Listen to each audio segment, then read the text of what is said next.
میرے عزیزوں، آج تو سمجھنے کی بات ہے کہ بعض وہ لوگ جو یہ سمجھتے ہیں کہ میری لائف اپنی مرضی کے ہونے چاہیے، میں اپنی مرضی کے مطابق جیوں، مجھے کوئی اور عمل دخل نہ کرے، مجھے کوئی روکے ٹوکے نہیں، مجھے جو کرنا ہے وہ کرے۔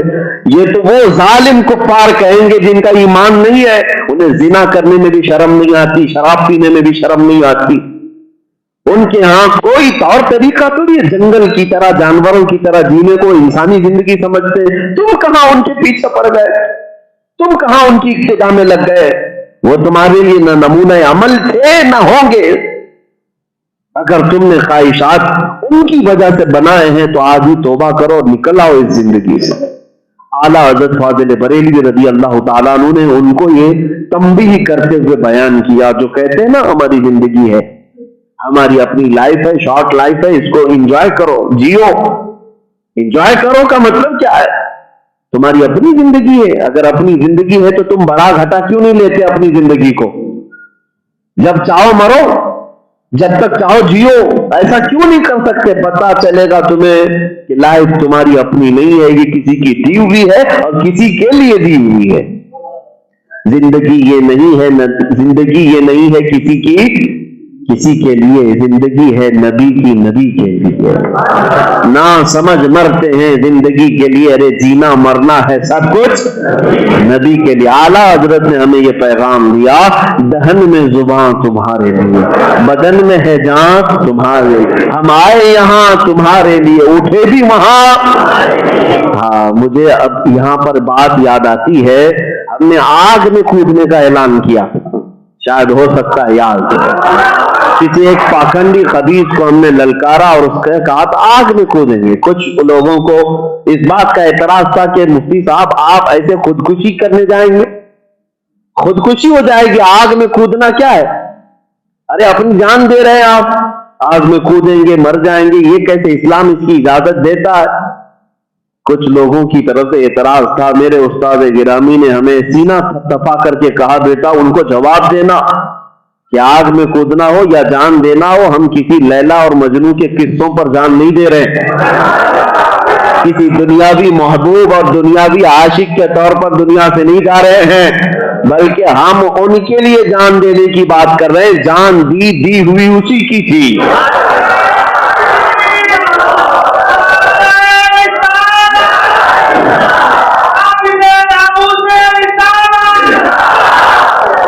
جان دی ہوئی اسی کی تھی۔ حق تو یہ ہے کہ حق ادا نہ ہوا۔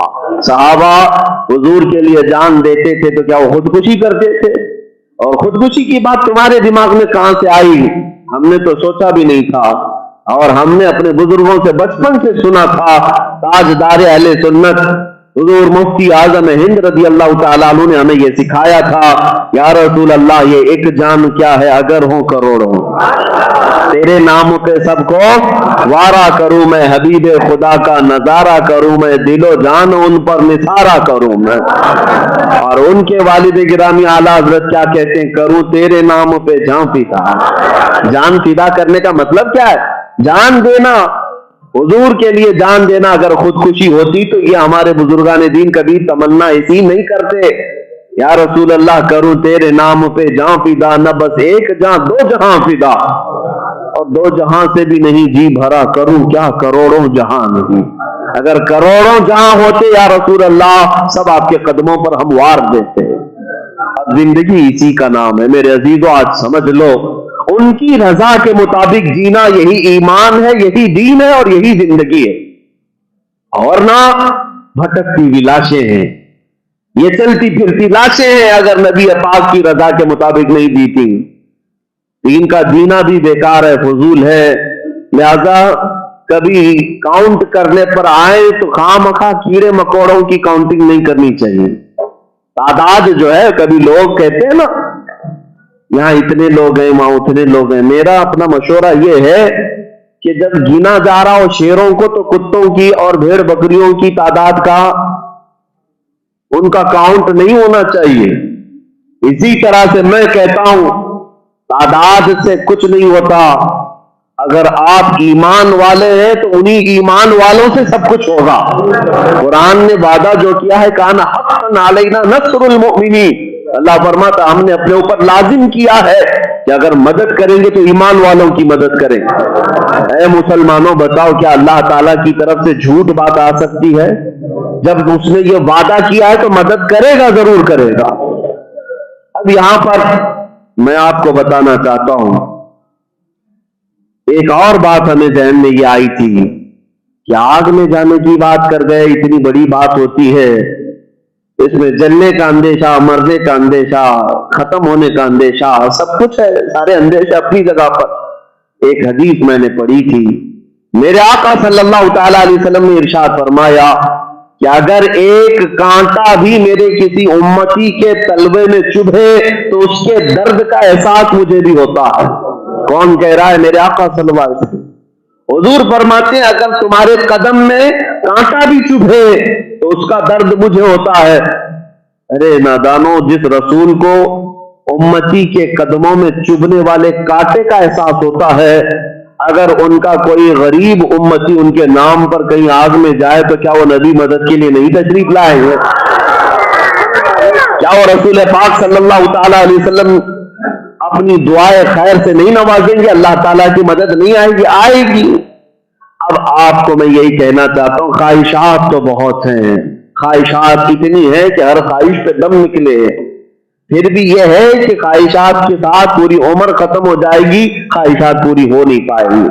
اس کا علاج ایک ہی ہے کہ سب خواہشات کو ایک طرف کرو، ایک طرف کرو اور اس کی مخالفت کرو. جینے کی ہوس رکھو گے تو خوف دل میں بڑھتا چلا جائے گا.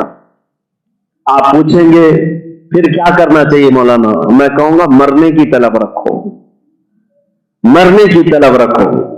خودکشی کے ذریعے سے نہیں، پھانسی لگا کر کے نہیں، اللہ کی راہ میں شہادت کے طریقے پر. کیا یہ تمنا نہیں کرتے آپ؟ مجھے ایک بات یاد آتی ہے، بولتے بہت سارے لوگ ہیں، ریئل لائف میں بہت کم لوگ آتے ہیں. ایک حاجی صاحب حج پہ جا رہے تھے اور ظاہر سی بات ہے ہر سال ہم ٹریننگ کا وہ کرتے تھے، حج کے ارکان وغیرہ بتاتے تھے. انہوں نے بہت پکڑ کر کے کہا کہ حضرت آپ بھی جا رہے تھے؟ ہاں میں بھی جا رہا ہوں، آپ میرے لیے دعا کریں. میں نے ان سے کہا کہ اللہ تعالیٰ آپ کو مدینے میں موت عطا فرمائے. انہوں نے کہا حضرت ابھی نہیں، یہ دعا ابھی مت کیجیے. کہا طلب نہیں، آپ کو تمنا نہیں ہے؟ کہا ہے تمنا ہے لیکن ابھی کچھ ذمہ داریاں ہیں، پوری کر کے بعد میں.